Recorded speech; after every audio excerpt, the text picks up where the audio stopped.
Welcome to the second episode of our new series about Neville Goddard's teachings, where we aim to explain, in short videos, important passages from Neville's work. We thought this would be an easier way for us to understand the true meaning of his teachings by examining one wisdom pearl at a time. Those who have not seen the first episode can find it here. To save time and space, as we did in the previous episode, the quote we will analyze in today's video can be found pinned in the comments at the bottom of this video, or you can read it during the viewing. Today's excerpt is from At Your Command, the book where Neville introduced for the first time the principle of expression. The ideas of the principle of expression dominate throughout Neville's entire work, as the common point from which all his teachings stem. According to this principle, our external world is a reflection of our internal states, and by changing our inner thoughts and feelings, we can change our external reality. The main concept of Neville Goddard's teachings is driven by the idea that our infinite power to manifest is given by our infinite imagination and consciousness, and the most important aspect of the relationship between imagination and consciousness is aligning our internal states with the outcomes we wish to achieve. To ensure that anyone who watches this episode and all videos about Neville's work understands the foundation on which the great Goddard built his teachings, we will make the following clarifications. God is not external to us, but is our consciousness and represents the divine and creative forces existing in each of us through our imagination. Each of us, through our ability to imagine and believe, can manifest whatever we desire. When we understand all these aspects, we will understand the essence of God within us, which is the I am within us, meaning the pure consciousness of being. Jesus is our imagination taken to its maximum potential, which is actually the power of God within us. This refers to the state of high consciousness that resonates with the desires we identify, that we must reach to manifest. In fact, we only manifest the state of consciousness with which we identify. Our imagination elevates to the level of our true essence, shaping our perception of ourselves. Therefore, whatever we envision for ourselves, by invoking our divine nature, our I am presence, becomes the foundation of our self-identity. I am is the pure consciousness of being, meaning God, who can express all the riches He is prepared to offer us only through our consciousness and imagination. When we imagine and identify ourselves with what we are imagining, God will express through us, bringing into our physical plane the fulfilled desire. In today's selected passage, Neville once more highlights the crucial part our individual consciousness plays in the process of manifestation and in realizing our deepest desires. Presented in this way, consciousness becomes an unstoppable force that links everything that exists in an infinite potential and the physical world. We all have access to an infinite potential, with zero limitations, where our desires exist, but at the same time, they are unknown. To bring our desires into the physical world, we must make them known to us, meaning to become aware of their existence. We must feel them in such a way that we become one with the desired thing, and by bringing them into our consciousness to manifest them into our physical world. Things have no reality other than in consciousness. Therefore, get the consciousness first, and the thing is compelled to appear. Starting from what Neville is teaching us, the signs always follow. They never precede. Things have no reality other than in consciousness. Therefore, get the consciousness first, and the thing is compelled to appear. I would like to propose an exercise. Try to do it with a lot of self-awareness, and you will understand a lot about your life and how your desires came to manifestation. Take a sheet of paper and a pen. Divide the paper into 2 columns. Now think about everything you have accomplished, all your significant achievements, and write them down in the first column. Now in the second column, next to each significant thing you have identified, try to think and write about the process through which these manifested in your life. Do this exercise, and you will understand what Neville is saying. First was the identification of the desired thing. It appeared like a breeze in the field of your consciousness. Then you began to think more and more about it, and afterward, you realized what you would do with it if you had it, how it would make you feel. And finally, when you perfectly identified with your desire, it was fulfilled. Maybe not on the scale you initially thought, perhaps not with the exact desired characteristics, but it came into your life. Because remember, you receive everything as you deserve it without knowing the way. Do this exercise as a reverse manifestation analysis and try to apply a similar template for anything you wish to manifest in your life. Expect miracles. Now, let's come back to our initial discussion.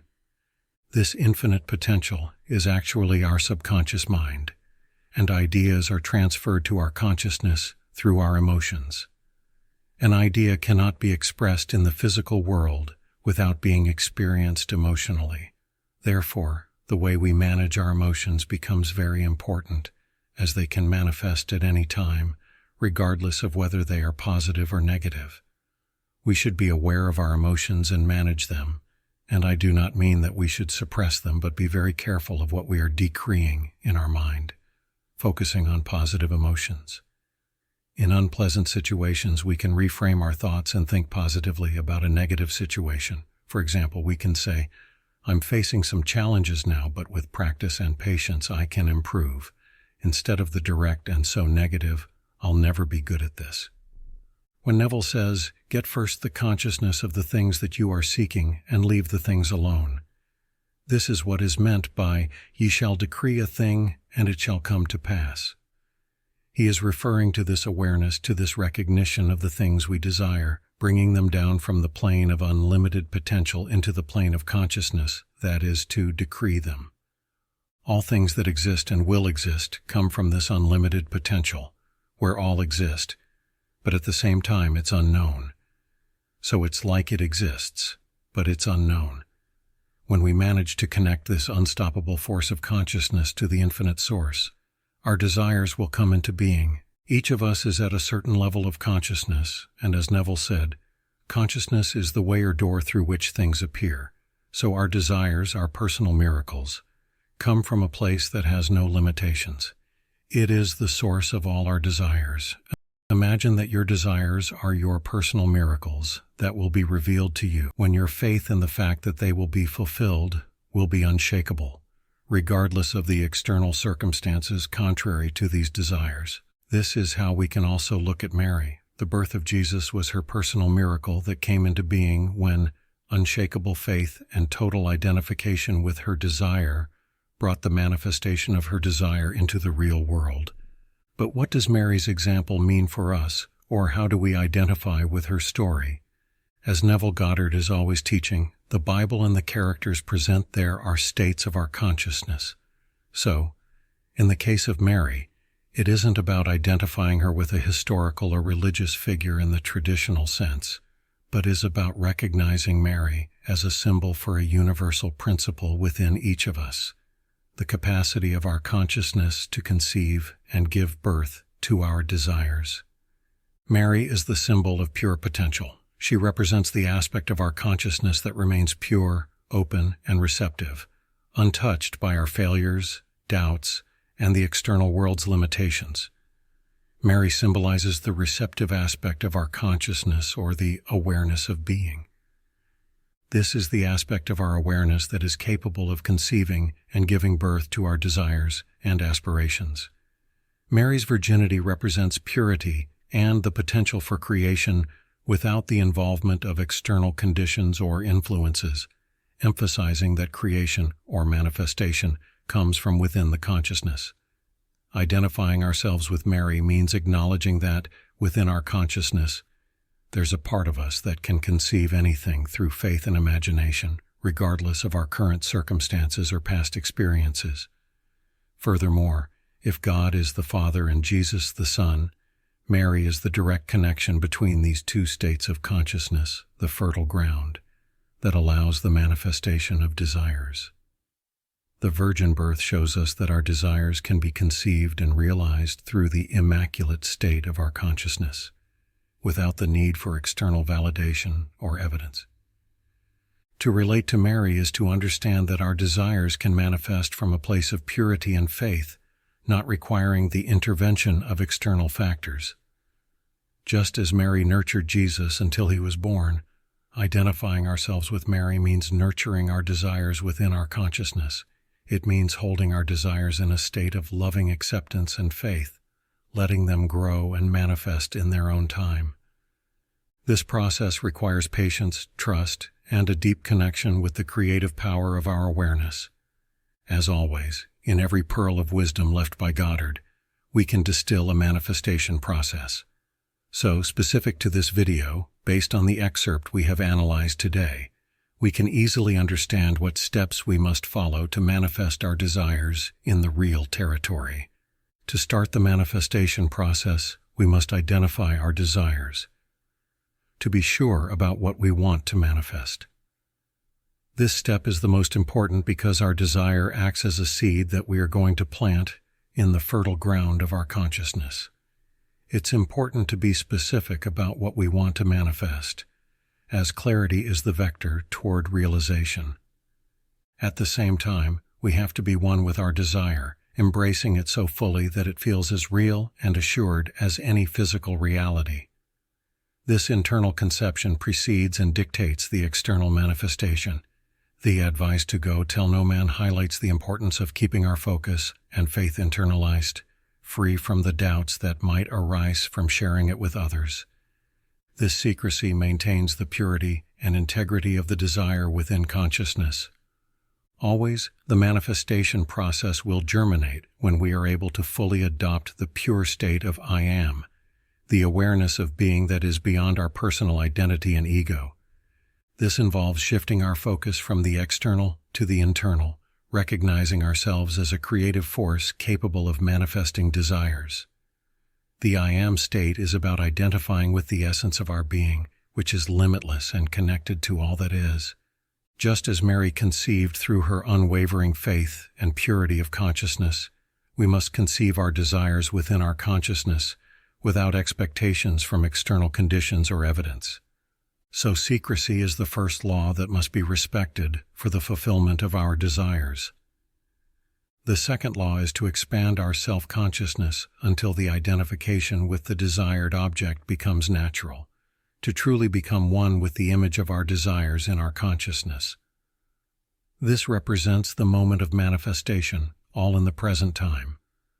Magnifying the Lord is about expanding and elevating our awareness of our own being, recognizing and embracing our divine creative power. This means that we have to fully integrate the understanding that our conscious awareness is the creative force behind our reality.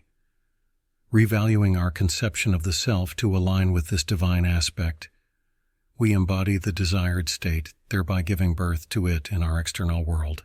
Become one with your desire and consciousness by living in the end, adopting the state of mind and the emotional state as if our desires have already been fulfilled.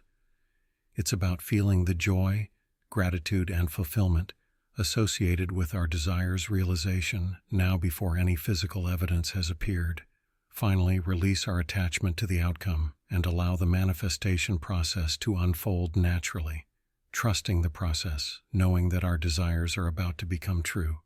This step involves surrendering control and maintaining faith in the power of our awareness and the law of assumption. By understanding the manifestation at the present time, we become aware of the I am. So if we desire a state of perfect health before we perceive it in the material world, we must feel healthy. At the moment we truly feel, I am healthy, the manifestation of the desire to be healthy will occur. We have reached the end of today's episode. Don't forget to apply the proposed exercise and deeply understand the stages of manifestation as beautifully and selflessly transmitted by Neville in each of his works. If you liked today's episode, don't forget to appreciate it. Leave a comment about how Neville's practice makes you feel. Activate notifications. And last but not least, subscribe to our channel to watch more similar videos. Until next time, peace in your soul.